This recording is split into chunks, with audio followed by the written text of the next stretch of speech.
यथा त्वं शंकर प्रिया तथा मां कुरु कल्याणी कांत कांता सुदुर्लभम्।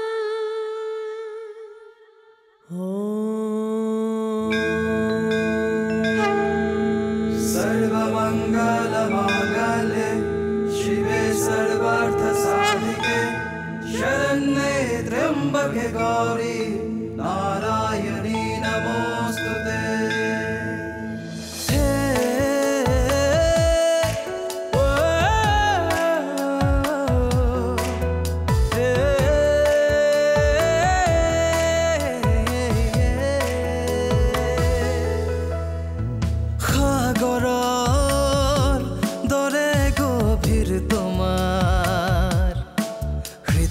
সকলোকে ৰাখা মৰমেৰে সামৰি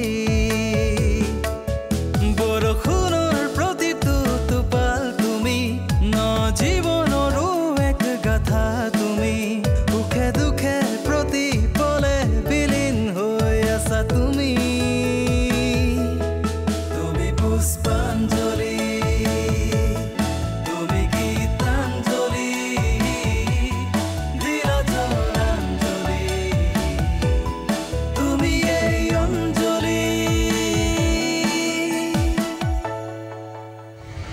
মোৰ ভয় হৈছে সেই কথাটো যদি তোমাৰ আৰু অঞ্জলিৰ ৰাহি জোৰা নাহে বা যদি তোমালোকৰ ঘৰৰ মানুহে অঞ্জলিক পছন্দ নকৰে সেই দায়িত্ব মোৰ ওপৰত এৰি দিয়ক খুৰী। ছোৱালী এজনী বিয়া হৈ যোৱাৰ পাছত মাক বাপেকৰ ঘৰত থকা দি থাকিলে নহ'ব নহয়। বোৱাৰী হোৱাৰ লগে লগে এজনী গাভৰু ছোৱালীয়ে এহাল বুঢ়া বুঢ়ীৰ আলপৈচান ধৰিয়েই নিজৰ গাভৰু কালটো পাৰ কৰি দিব নোৱাৰে নহয়। সিহঁতৰোতো ৰং ৰহস্য কৰাৰ ইচ্ছা এটা থাকে। আপুনি এবাৰ দাদাক কথাটো ক'ব নোৱাৰে নেকি?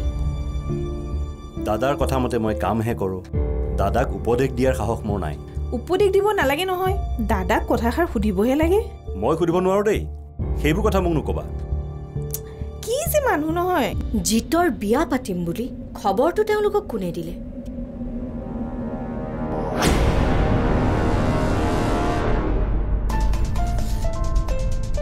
আমিতো বিয়াৰ কথা কাৰো লগত আলোচনাও কৰা নাই।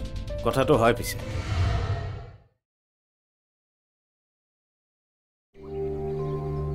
মোৰ কাৰণে আপুনি কষ্টখন কৰিব লগা হৈছে। কি কষ্ট কৰিলোনো? মোক অকণমান সময়ৰ বাবে লগ কৰিবলৈ আপুনি ইমান দূৰৰ পৰা আহিব লগা হৈছে, হোটেলতো থাকিব লগা হৈছে। কষ্টৰ লগতে আপোনাৰ কামৰো ক্ষতি হোৱা নাই জানো? মোৰ বাবে বাকী কামবোৰ যিমান ইম্পৰ্টেণ্ট তোমাক লগ কৰাও সিমানেই ইম্পৰ্টেণ্ট। যদি ইমানেই ইম্পৰ্টেণ্ট কথা আছিল তেন্তে আমি ঘৰতে পাতিব পাৰিলোঁ হয়। পাৰিলোহেঁতেন যদি এইখন তোমাৰ নিজৰ ঘৰ হ'লহেঁতেন। তুমি থাকা তোমাৰ মামাৰ ঘৰত, লোকৰ ঘৰত আমাৰ পাৰ্চনেল কথাবোৰ নাপাতো, মই ভাল নাপাওঁ।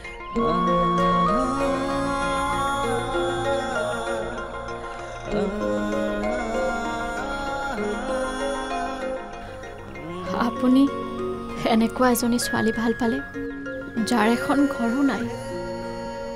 তোমাক মই এখন নিজৰ ঘৰ দিব বিচাৰোঁ। মোৰ ঘৰখনেই হ'ব তোমাৰ নিজৰ ঘৰ। দেউতাই মোৰ বিয়াৰ বাবে ছোৱালী চাইছে। সঁচা?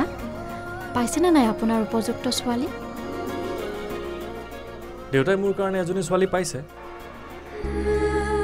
সেইজনী ছোৱালী বোলে সকলো ফালৰ পৰা উপযুক্ত, কিন্তু মোৰ বাবে গোটেই পৃথিৱীৰ ভিতৰত উপযুক্ত ছোৱালী অকল সেইজনীয়ে আছে।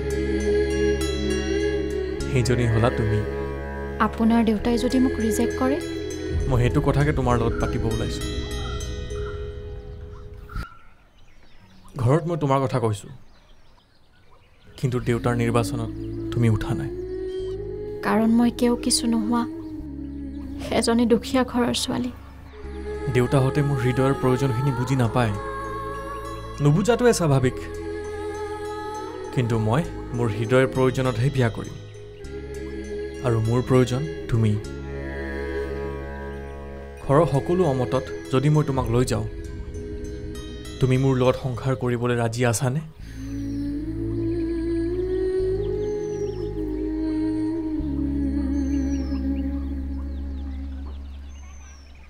কেৱল মোৰ ওপৰত ভৰসা কৰি তুমি যাব পাৰিবানে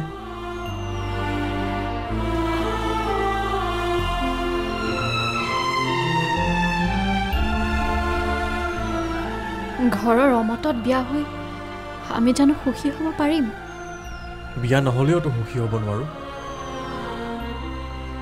তুমি জানো মোক বাদ দি আনৰ লগত সুখী হ'ব পাৰিবা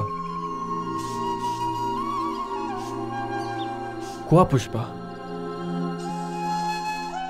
ঘৰৰ সন্মতি নোহোৱাকৈ মোৰ লগত বিয়া হোৱাৰ সাহস আছেনে আপোনাৰ লগত মোৰ মৰিবলৈ সাহস আছে দেউতাক শেষবাৰৰ বাবে তোমাৰ কথা কওঁ তাৰ পাছতো যদি নামানে তেন্তে মই নিজাকৈ সিদ্ধান্ত ল'ম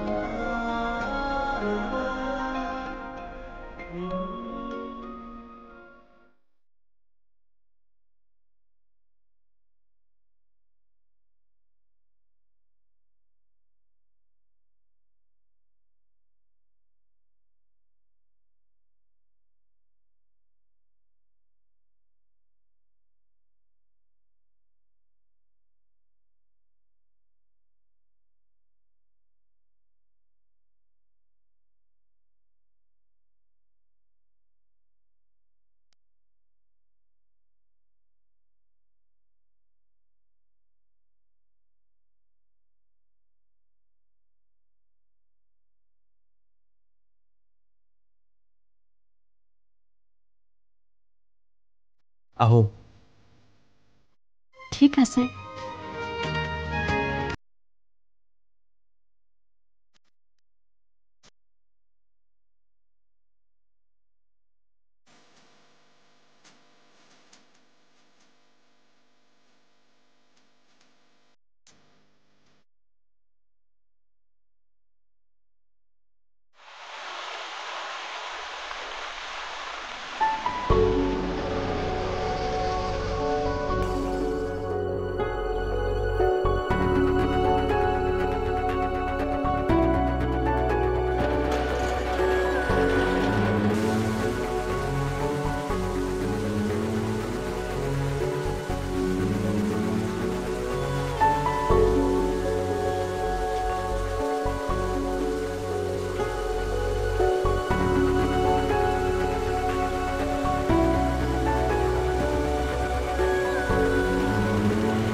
অ' ভৱদা শুনাচোন হা বছ আজি ইমান সোনকালে আহিল যে হেৰা এই যে বছ বছ বুলি মাতা বৰদেউতা বুলি মাতিব নোৱাৰা বৰদেউতা হ'লেও তেওঁ এই গোটেই ঘৰখনৰ বছ নহয় জানো আজি ইমান সোনকালে আহিল যে সোনকালে নাহি তোমাৰ নিচিনাকৈ সেই টিঘিলঘিলাই ঘূৰি ফুৰিব লাগিছিল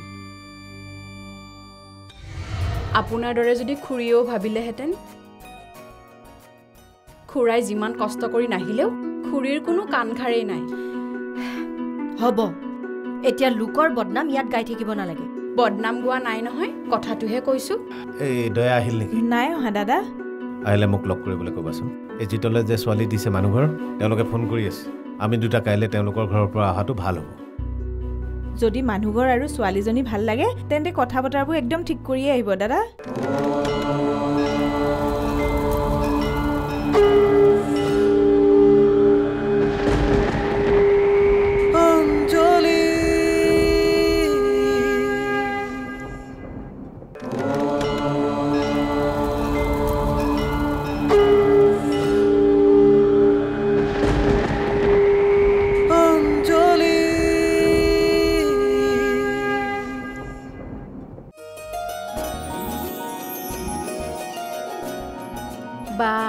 বৰ্মাক কিন্তু মানিছো দেই বৰতালৈ এতিয়াও মৰমৰ শেষেই হোৱা নাই বৰতা আহি পোৱাৰ লগে লগে কি খুৱাব ক'ত থব গাত তত নাইকিয়া হয় মানুহজন দিনটো ঘৰত নাথাকে দিহিঙে দীপাঙে এনেইতো ঘূৰি নুফুৰে কাম কৰি কষ্ট কৰি ঘূৰি ফুৰে ঘৰলৈ অহাৰ পিছত যদি চাহ একাপ দিব নোৱাৰো জলপান অকণ যোগাৰ কৰি দিব নোৱাৰো আমি ঘৰত থকাৰ কি কাম থাকিল আপোনাৰ দৰে যদি খুৰীয়েও ভাবিলেহেঁতেন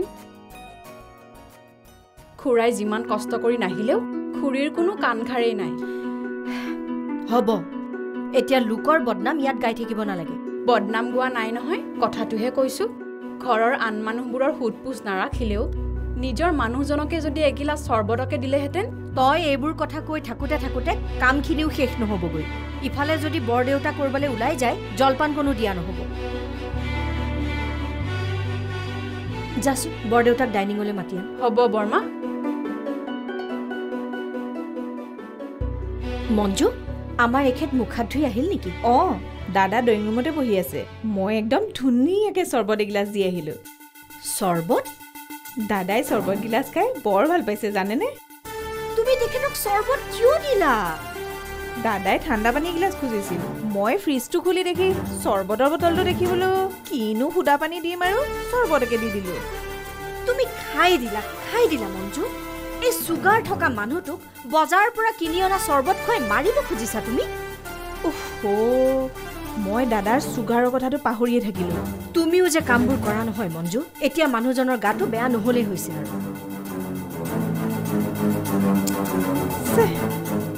মই দাদাৰ চুগাৰৰ কথাটো পাহৰি যাব লাগেনে বাৰু বাইদেৱে বেয়াই পালে চাগে হেৰি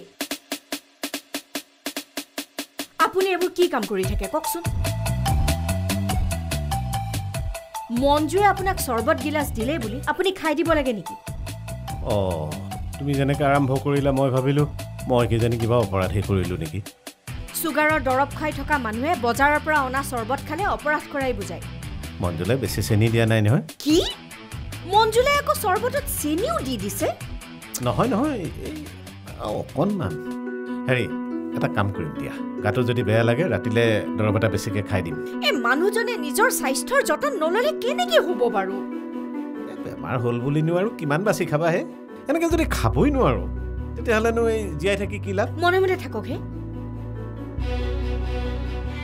আপোনাক মই কথা এটা ক'লেই খালি মৰাৰ কথা কয় এনেদৰে অমংগলীয়া কথাবোৰ শুনি থাকিবলৈ কিবা ভাল লাগে নেকি খাবলৈ যোগাৰ কৰিছোঁ আহক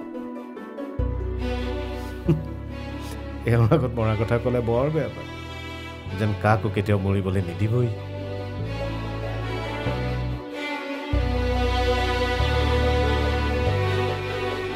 নিজৰ চিন্তা নিজেই নকৰিলে আনে কি কৰিব বেমাৰ বেছি হ'লে বিচনাত পৰিলে দেখিম নহয় কোনে কিমান চাই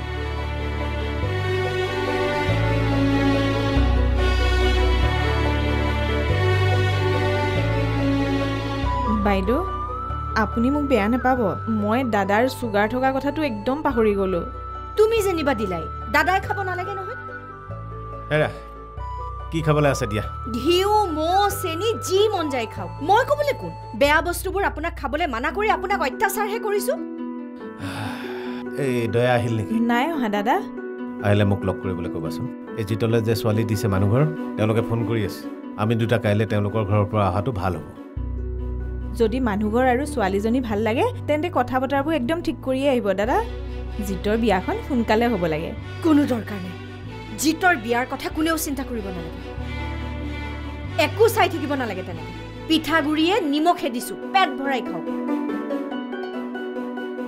পিঠাগুড়ি নিমখ মোৰ কাৰ লগত বিয়া হ'ব সেইটো সিদ্ধান্ত ল'বৰ বাবে মোৰ পৰা পাৰ্মিশ্যন ল'বই লাগিব কাৰণ মোৰ জীৱন সংগী মোৰ পচন্দৰ মতে হ'ব আনে পচন্দ কৰা ছোৱালীৰ লগত মই বিয়া হ'ব নোৱাৰোঁ এই অমূলক কথা কিছুমান ভাবি চিন্তি লৈ আমাৰ একমাত্ৰ ল'ৰাটোক চিৰকুমাৰ কৰি নাৰাখিবা দৰকাৰ হ'লে সি চিৰকুমাৰে হৈ থাকক কিন্তু সি জীয়াইতো থাকক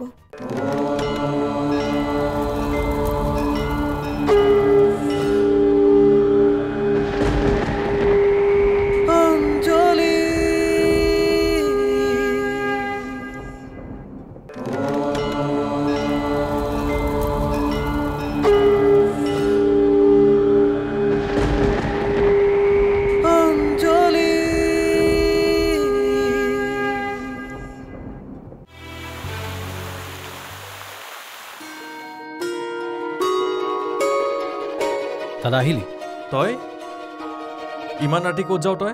ইমান ৰাতি? এই সন্ধিয়া সময়ত কোনোবাই ইমান ৰাতি বুলি কয় নেকি? মানুহ এতিয়া ঘৰ সোমোৱা সময় হৈছে আৰু তই ওলাই যাব খুজিছ। ক'ত কি কাম আছে তোৰ?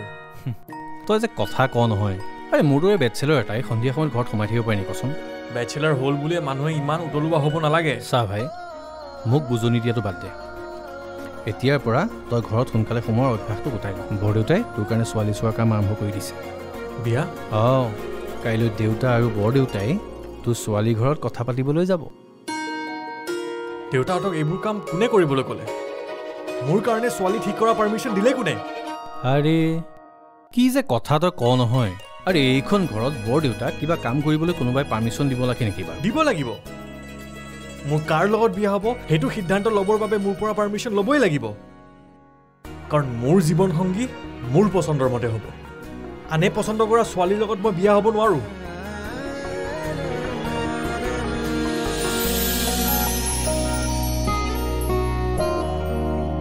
তুমি নালাগে বুলি ক'লে আমাৰ একমাত্ৰ পুত্ৰৰ সংসাৰখন নপতাকে থাকিমনে? মই জিতৰ ভালৰ কাৰণেহে কৈছোঁ সি বিয়া পাতিব নালাগে বুলি। মই তাৰ জীৱনটো গঢ় দিয়াৰ বাবেহে তাৰ সংসাৰখন পাতি দিয়াৰ কথা কৈছোঁ। বিয়া পতাৰ পিছত তাৰ জীৱনটো গঢ় নলয়, জীৱন ধ্বংসহে হ'ব। কি কথা কোৱা হে? এজন পুৰুষে বিয়া পতাৰ পাছত জীৱনটো ধ্বংস নহয়, জীৱনটোৱে এটা সুন্দৰ গতিহে লয়। সংসাৰৰ দায়িত্ব আৰু নিয়ম শৃংখলাই মানুহজনক চিজিল কৰি তোলে। কিন্তু আমাৰ জিতৰ জীৱনলৈ বিসংগতিহে আনিব। বিয়াৰ পিছত তাক আমি হেৰুৱাব লাগিব। সৰ্বসিদ্ধি মন্দিৰৰ বাবাজনৰ সেই ভৱিষ্যতবাণী আপুনি পাহৰি নাযাব। সেই বাবাৰ সকলো ভৱিষ্যতবাণী ফলিয়াই যেন। এইজনৰ ফলিয়াই এখেতে আজিলৈকে যিখিনি কথা কৈছে আমাৰ লগত মিলি গৈছে। তেখেতে স্পষ্টকৈ কৈছে, ল'ৰাৰ বিয়াৰ পিছত তাৰ পত্নীৰ গৰ্ভত সন্তানে স্থিতি ল'লে আমি আমাৰ ল'ৰাক হেৰুৱাব লাগিব। গৰ্ভত থাকোঁতে সন্তানে পিতৃক নাশ কৰিব। কিন্তু সেই একেজন বাবাই আমাৰ মল্লিকাৰ এই ৰাজযোতক হ'ব বুলি কৈছিল। তাৰপিছতো তাহাঁতৰ সংসাৰখনত এই খেলি মেলিখন কিয় লাগি আছে? সেইখন বিয়াত বাধা আহিব বুলিওতো সেই বাবাই কৈছিলে, কিন্তু আমি জানো গুৰুত্ব দিলোঁ কথাটো। এই অমূলক কথা কিছুমান ভাবি চিন্তি লৈ আমাৰ একমাত্ৰ ল'ৰাটোক চিৰকুমাৰ কৰি নাৰাখিবা। দৰকাৰ হ'লে সি চিৰকুমাৰে হৈ থাকক, কিন্তু সি জীয়াইতো থাকক। তাক বিয়া পাতি দি একমাত্ৰ ল'ৰাটোক মই জমৰ হাতত কেনেকৈ তুলি দিওঁ কওকচোন আপুনি? চোৱা, কিছুমান অন্ধবিশ্বাসৰ বাবে আমাৰ ল'ৰাটোৰ জীৱনটো তুমি ধ্বংস নকৰিবা। আপুনিও একো বিধি বিধান নামানি তাৰ জীৱনলৈ ধ্বংস মাতি নানিবচোন।